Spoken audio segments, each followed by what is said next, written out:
Welcome back to another episode of Rock Boys Football. Dill, one of the more frustrating conversations that I've been hearing leading into the 2024 college football season largely has to do with this Missouri program and how people talk about Missouri heading into 2024, where now it's a good football team, but it has a really easy schedule. That's why they're going to be a college football playoff contender. Dill, we look at this Missouri team and say, you make no mistake about it. Yes, the schedule is easy. Nobody's going to argue that. This is still a team that is one of the better programs in the SEC and in the country heading into 2024, specifically on the offensive side of the football. And I think we both think they take another step on offense heading into 2024. Want to get into a few reasons why we think this Missouri offense can be one of the best units in the country in the 2024 season. But Dill, I'm going to start with something that you brought up the other day, and I thought it was a massive point, and I'm just going to claim it as my own, and that is, why does Brady Cook not get the same conversation around him like Jackson Dart and Quinn Ewers in the SEC? I mean, you talk about how we've talked about Jackson Dart, Quinn Ewers, but how everybody talks about those two quarterbacks. What happens if they get better in 2024? They're two quarterbacks that improved incrementally during their careers. What happens and what does it look like if they improve again in 2024? Guess what? Brady Cook should be in that conversation. Brady Cook went from just being a gritty football player in 2022 to being an excellent quarterback in 2023. What happens if he takes a step heading into 2024? I think it's really important to realize that Brady Cook 12 months ago wasn't even named the starting quarterback of this Missouri offense. He dealt with a torn labrum in the spring, missed the whole spring, was in a quarterback competition essentially at this time 12 months ago. You fast forward to today. He's coming back for his redshirt senior season. He returns every single wide receiver in the pass catcher room and has a healthy offseason within this Missouri offense. Dude, we should be talking about Brady Cook the exact same way we should be talking about Jackson Dart and Quinn Ewers heading into 2024. Want to get into some more reasons why the boys are high in this Missouri team. Before we do, and as always, just want to say thank you to you guys and to the Missouri fans. It's been a blast talking this program. No secret, the fellas are very excited for the Missouri Tigers in 2024.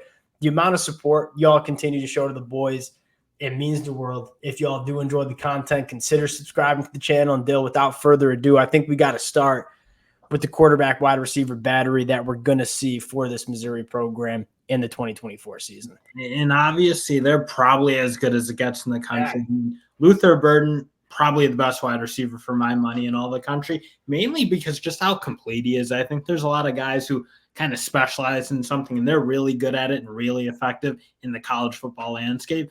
But I just don't see anything on the field that Luther Burden can't do. Can catch the ball in traffic, runs really good routes, short and intermediate range, can get down the field and make big plays, and can run after the catch as well as anyone. It's just his whole game. It's so well-rounded, so complete. He's on such a good page, if you will, with Brady Cook. And that's where it gets interesting to me is what if that unit improves and they're just unstoppable, because I think they can get to that level. And I think it's such an important conversation because you look at, and Michigan was probably one of those teams that they just kind of look different on offense, but you look at a lot of national championship caliber offenses. One of the most important things to look at in offense is what does that quarterback wide receiver one relationship look like? I think you're getting the best one in the country. I mean, I would ask you, can you name me a better quarterback wide receiver battery that we're going to see? The only one that's close is Arizona. That's the only one that's close. But that's kind of highlights how elite that unit can be. But Dill, I think that we didn't say anything groundbreaking about this Missouri offense, right? Everybody's talking about Brady Cook, Luther Burden. What I think nobody's talking about, which people should be talking about, is how good this offensive line can be in the SEC. Why I think it's so important is you look at the differentiator between the teams that are solid in the SEC and the teams that are elite in the SEC, the teams that compete for SEC championships. It's always along the line of scrimmage. We see talented teams in the SEC that just don't have the line of scrimmage play to compete with Alabama and Georgia. Missouri has that, specifically on the offensive line heading into 2024. And I think what excites me the most about that is, Dill, they're going to be such a balanced offense. Again, a lot of the conversation is going to go to Brady Cook, Luther Burden, what this passing attack can be. You look at this offensive line, there are a bunch of road graders on the offensive line. They had some success running the football with Cody Schrader last year. I think the rushing attack can maybe even get better heading into 2024. And that's where it gets interesting, because there was that element, Cody Schrader was really the only guy. I think if they're deeper in that running back room, possibly, like by committee, can they be better and more effective? Because they were a good rushing team last year, but not like the greatest in the world. And given what you kind of look at with this offensive line, I mean, returning that whole right side, those guys are monsters. I don't think there is a more physical side of the offensive line of scrimmage than this Missouri Tigers team. I think Armand Mbu is just wildly underrated. And I think there's like the element, will he be a super high draft pick? I don't know. Maybe he doesn't have the athletic profile of a tackle, but just watching him in college, he's, so good, so physical. Cameron Johnson was a guy who I thought made monster strides in his game. You kind of think back to what that offensive line looked like in the first couple weeks to what it ultimately became. I mean, their improvement was so night and day, so impressive. That's one of the conversations is if you look at the Missouri offensive line early in the season last year, it struggled. Like you look South Dakota, Middle Tennessee State hanging around with those teams. And then all of a sudden they like flipped the switch and they were a very good unit to finish out 2024. Beating teams up like Tennessee. Like Tennessee's a really, really good front seven. And you just got Mizzou just beating them up front and just like out physicaling them.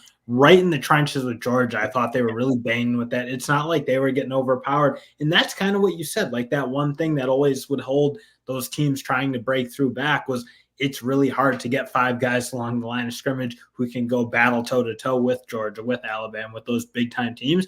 Mizzou's right there now. I think the transfer portal additions they had was huge. Obviously, had to replace that left side of the line, but Marcus Bryant's played a ton of football. Excellent tackle, especially in pass pro to shore that side up. And then Caden Green's is a guy with a huge upside. Caden Green's going to be an excellent guard. And I think he'll probably play left tackle in 2025, but he's going to be a very, very good guard. I do think it was important to bring in Marcus Bryant just because of how good this kind of window is. Caden Green, I think, still working up to being a really good tackle. I'm not saying he can't be, but I don't know that he's got quite the athleticism in like the polish, if you will, to play elite tackle right now. But I know he'll play elite guard. And now you got Marcus Bryant, who's going to be a really good tackle. This offensive line should be great. And looking at my notes, because it took kind of long for Missouri's offensive line to come together, the numbers aren't great, right? Rushing 4.4 yards per carry, that was 50th in the country. Like I would have expected that number to be higher. I fully expect that number to be higher in 2024. And then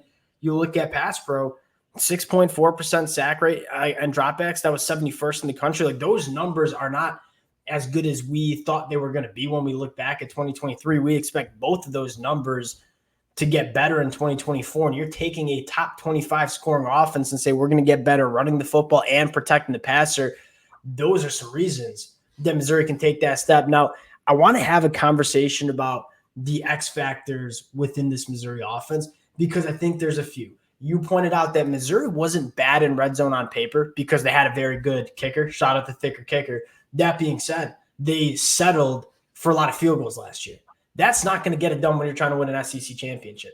How can Missouri get better scoring touchdowns in the red zone? Dill, we got to give a shout out to Missouri fans. They've been just shouting this kid's name out all summer long. Brett Norfleet going into year 2.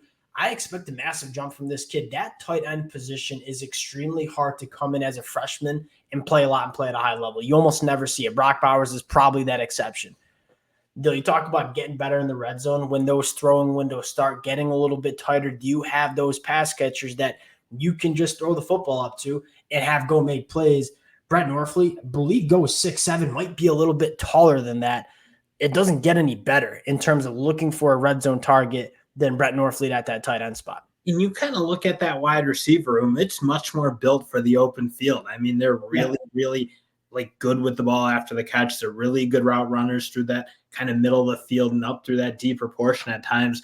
But they don't really have big wide receivers. I mean, those guys are much more pure space, wide route running guys.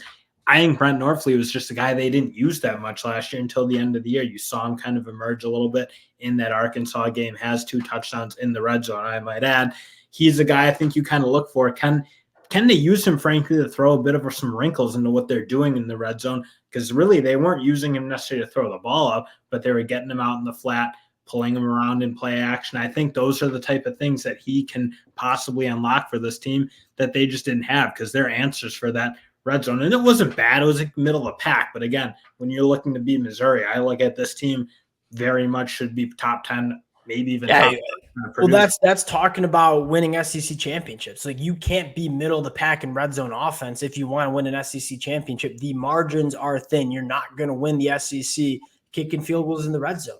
Brett Norfleet's a guy that you saw them gain some more confidence in as the season went on.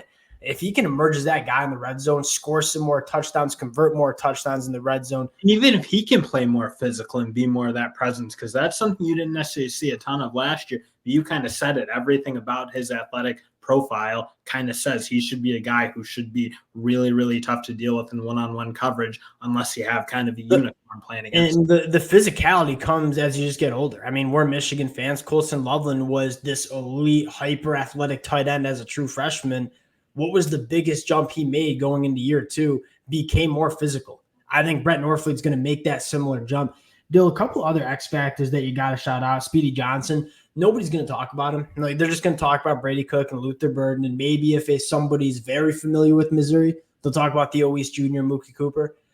You talk about Missouri just being excellent at designing and hitting those explosive plays. Brady Cook completed, 46% of his balls, 20-plus yards down the field.